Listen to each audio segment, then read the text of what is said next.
Selamat pagi, siang, sore, dan malam semuanya. Sebelumnya, terima salam puji dari saya. Namo Sangyang Adi Budaya, Namo Buddhaya.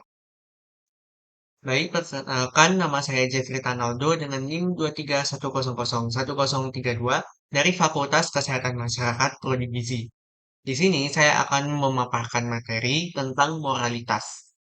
Jadi sebelum itu kita harus tahu dulu apa itu pengertian moralitas. Jadi pengertiannya itu secara singkatnya itu adalah kualitas dalam perubahan manusia yang menunjukkan bahwa perbuatan itu benar atau salah, baik ataupun buruknya. Jadi bisa dibilang eh, mencakup pengertian tentang baik dan buruknya perbuatan dari manusia. Sekarang saya akan menjelaskan moralitas menurut para ahli. Di sini saya mengambil tiga tokoh ahli, yaitu yang pertama Russell Swanburg, yang kedua Elizabeth D. Hurlock, yang ketiga Imam Sukardi. Yang pertama, menurut Russell Swanburg, moralitas itu memiliki makna sebagai suatu pernyataan dari gagasan ide atau bahkan pikiran yang berhubungan dengan dorongan dan menggelegak pada diri seorang individu dalam bekerja serta berfungsi sebagai suatu aspek yang membangkitkan perilaku seseorang. Yang kedua, menurut Elizabeth D. Hurlock.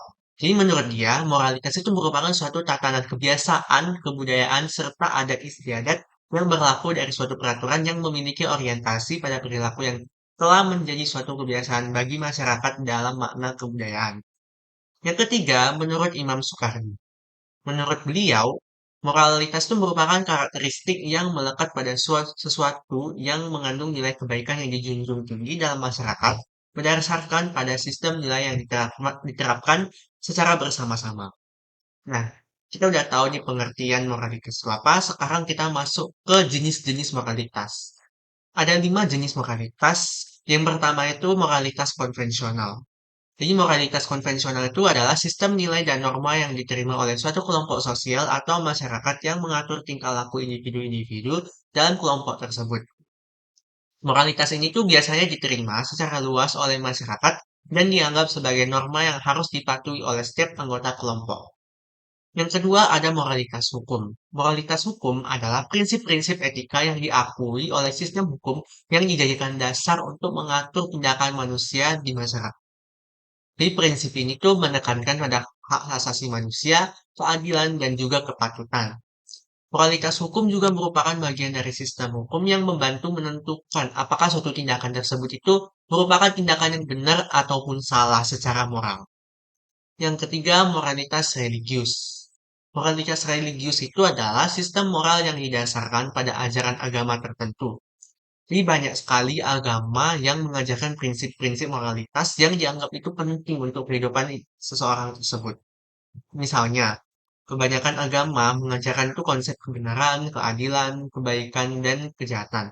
Beberapa agama itu juga mengajarkan konsep-konsep seperti kepatuhan terhadap Tuhan atau dewa, pengabdian, dan pengakuan terhadap keberadaan makhluk lain di dunia ini. Yang keempat, ada moralitas universal.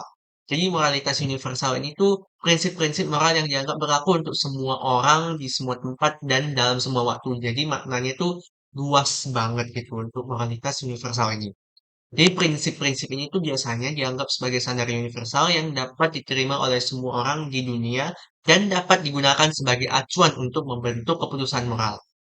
Jadi beberapa contohnya itu termasuk keadilan, kejujuran, pengampunan, dan toleransi terhadap orang lain. Yang kelima, yang terakhir, itu moralitas personal. Jadi moralitas personal itu adalah sistem nilai dan prinsip yang menentukan apa yang dianggap benar atau salah oleh individu.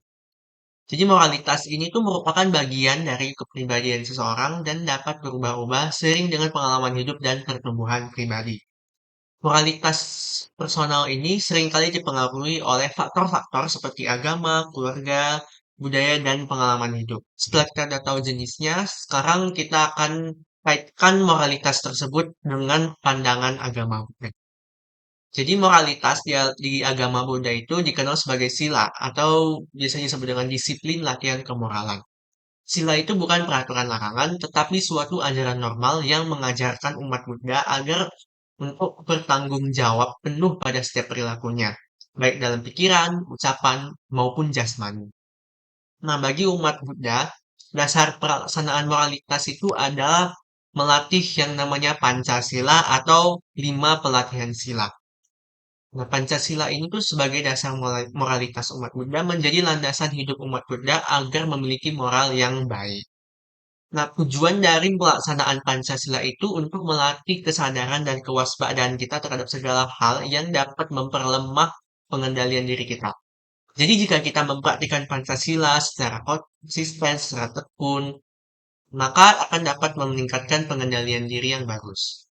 Jadi dengan memiliki pengendalian diri yang baik, maka kedamaian dan kebahagiaan dalam masyarakat itu dapat terwujud secara serta menjadi titik awal kepada perkembangan spiritual menuju kebahagiaan tertinggi atau nibbana. Sekian materi moralitas dari saya. Apabila terdapat kesalahan, mohon dimaafkan dan terima kasih sudah mendengarkan materi saya. Namo Sang Hyang Adi Budaya, Namo Buddhaya. Selamat pagi, siang, sore, dan malam semuanya.